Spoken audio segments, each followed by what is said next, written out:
Hey folks, Nitno here. Spoiler warning, this guide will reveal some mysterious aspects of Namalsk. You clicked this video though, so let's get into it. Today we're going to take a quick look at how to find the secret A-3 underground bunker. This video uses the chapter feature, so you may easily skip around the video by topic. If you do find this helpful, please consider subscribing.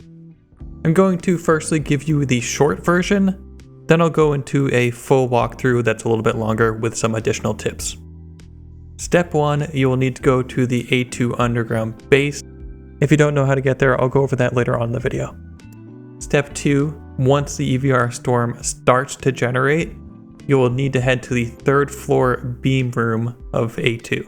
If the EVR storm is active, you will have the option to press the Start Flax Reactor button on the main console.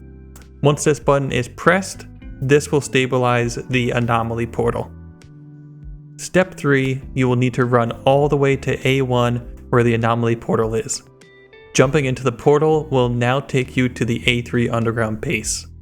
It sounds a little bit easy on paper. It's going to be a lot harder on a populated server. There's not a whole lot of time to go from A2 all the way to A1 where the anomaly is, so keep that in mind.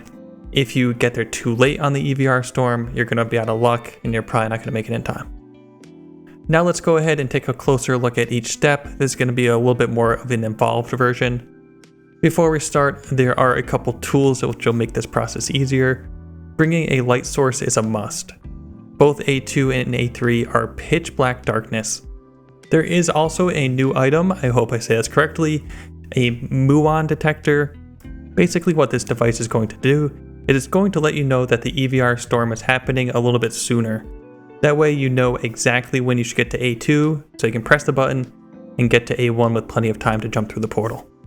This device is not mandatory, but it will make things a little bit easier.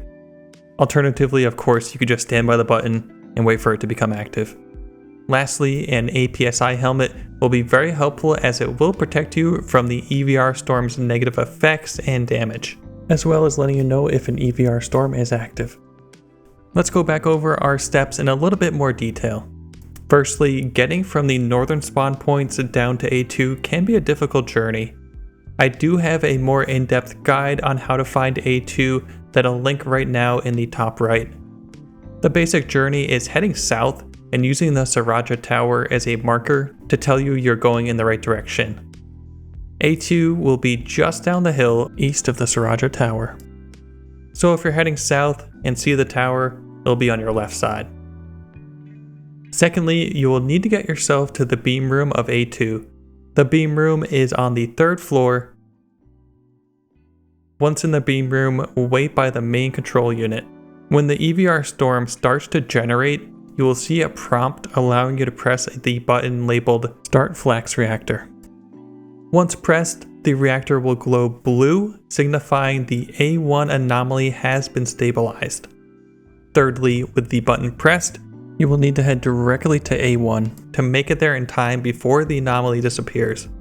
This is quite a distance to travel, so in order to make it there in time, you will have had to press the button very early in the EVR storm process.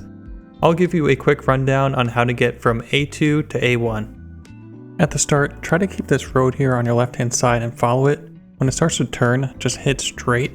Go through these woods. If you do see this tower on the right hand side, you know you're going the right direction. Just keep going straight. It's going to start to get snowy. Head up the hill, and on top of the hill, that's where the anomaly is going to be. Now that we are at A1 anomaly, go ahead and jump into the orb and you'll be transported directly to A3.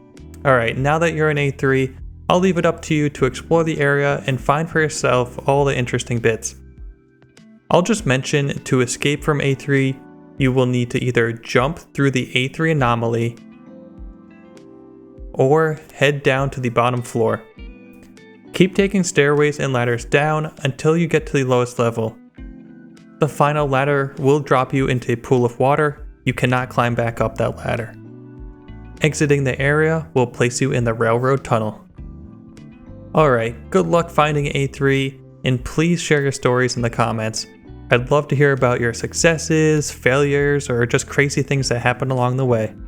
If you found this video helpful in any way, please consider subscribing to the channel and dropping a like.